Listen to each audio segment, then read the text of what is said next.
ChatGPT just released a game-changing new feature called GPT Live. It's their voice mode and it's really powerful. It's on your phone and it looks like this, but I'm gonna show you how you can use it on your computer because it is hidden. And we're gonna walk through a demo where you use GPT Live as a voice travel assistant to plan a full weekend trip for you. And stick around because I'll give you the exact prompts and format to use. I'm excited about this one. Let's get right into the guide.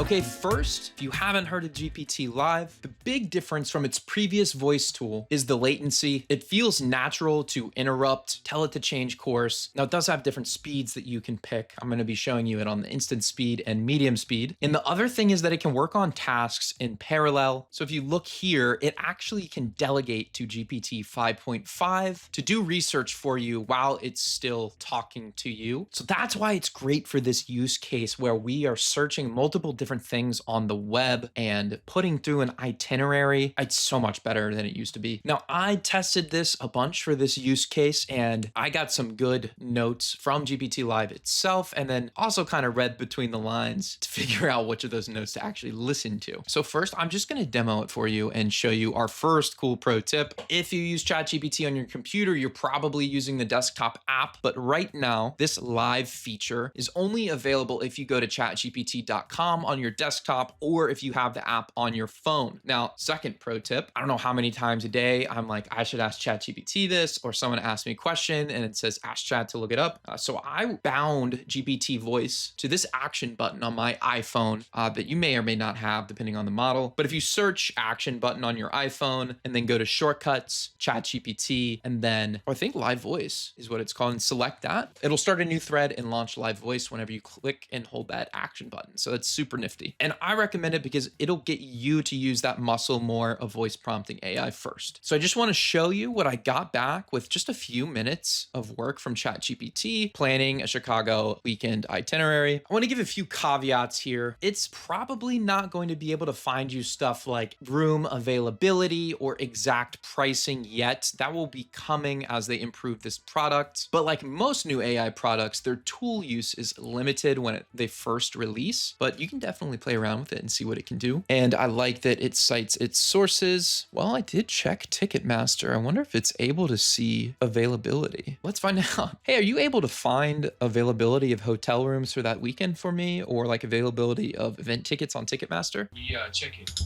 Yes, I can check hotels, events, tickets for like school that in real time. I don't continuously monitor that after we stop though. If you want, I can pull current availability for the Pendry and check your Ticketmaster for that weekend right now. Say the word. Yeah, can you check the availability for me? Chicago is taking bookings for that weekend, which is promising. And on Ticketmaster, there are a few big events including Carol G at Soldier Field and the WNBA All-Star, which will push prices up. If you'd like, I can do a quick sweep of a few hotels side by side and tell you which one actually looks like the best value for those exact. Well, wait, did you pull the pricing for the Pendry for that weekend? I just rechecked. For July 24th through the 27th, Pendry's calendar is showing roughly $625 Friday, $650 Saturday, $440 Sunday before taxes and fees, depending on room type. So, pricier than mine earlier. Likely because of All-Star weekend.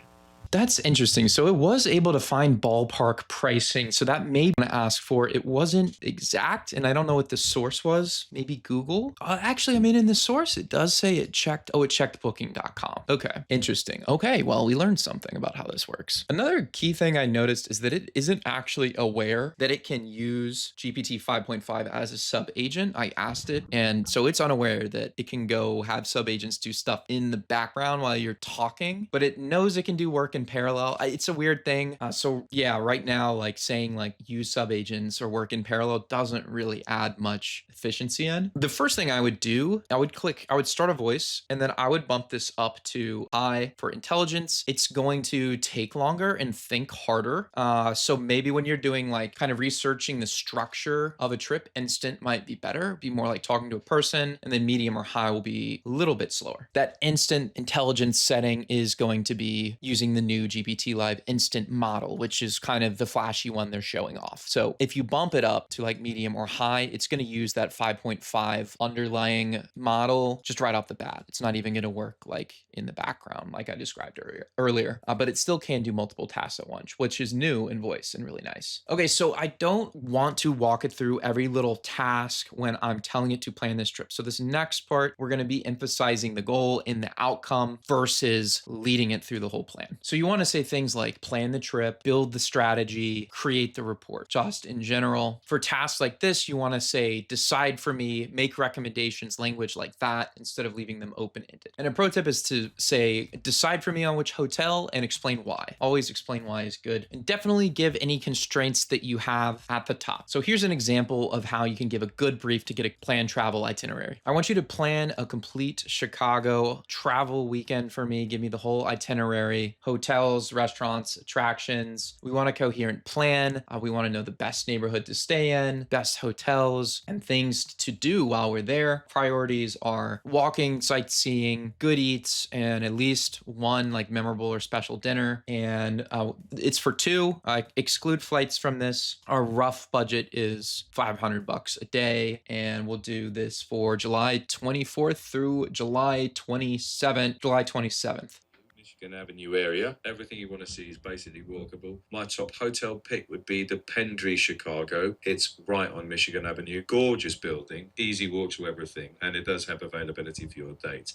It's a bit of a splurge, but it is worth it. Friday, I'd check in, stretch your legs along the Riverwalk, Millennium Park, the Bean, dinner at the Vets for an amazing steakhouse moment, rooftop drinks after. Saturday, do the architecture boat tour. Trust me, it's unforgettable. Then lunch at Au Cheval, spend the afternoon at the Art Institute, and if you want that one wow dinner, try for Alinea. If it's books, Oriole or Ev that are amazing backups. Can you see if Alinea is booked online for me? And you can see that searching web right there. I can't reliably see Alinea's live availability from here, but since you're a week out, I'd definitely check their top page directly when we hang out. Cool, because I can see that it was checking open table. When you go out of GPT live mode, you can see your chat transcript here. And my next pro tip is at the end, like this is kind of messy and not helpful. I always send a message at the end and say, okay, take your findings and present them as a memo for me. See how much more you get back when you ask for that versus just having what it was talking about here, because it did a lot of research under the hood and it checked sources. So doing that final step and extracting from a GPT live session is really how you squeeze juice out of this thing. And you can do this on your phone too, don't worry. I would tell it, update this list to have links where you can book and find research about the things you mentioned in there and sources. Wow, this is really thorough. I mean, it really knows its stuff when it comes to sources. Sheesh. Okay, now let's see if we can optimize this a little bit. So this is going to be kind of our live document that we're working on, and GPT Live will know about it. So I'm going to say, so think about GPT Live as like the researcher. So you're working with the researcher to find information, and then we'll hang up and we'll tell ChatGPT here to update based on that research. So I might say,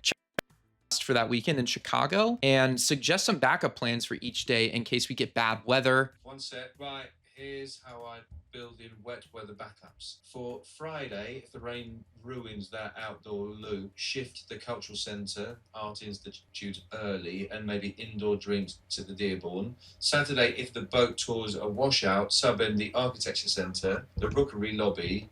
And Sunday, if it's nasty out, museum campus, field, museum. And this up here is how you change the intelligence level and in the voice, actually. Don't think doing the drop down earlier changed it to medium. I forgot about that. Okay, so blah, blah, blah.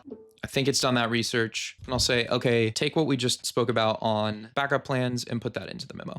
And that's basically the process that I like to be most efficient. Voice for researching, and then just dictating to chat for capturing that and making edits to the thing you're working on. I'm sure they're going to update the heck out of this product. So make sure you make an account on the Rundown University so you can come to all of our live trainings and see all of our guides on how to use ChatGPT more efficiently. As always, I'm Billy from the Rundown University. Stay frosty and peace.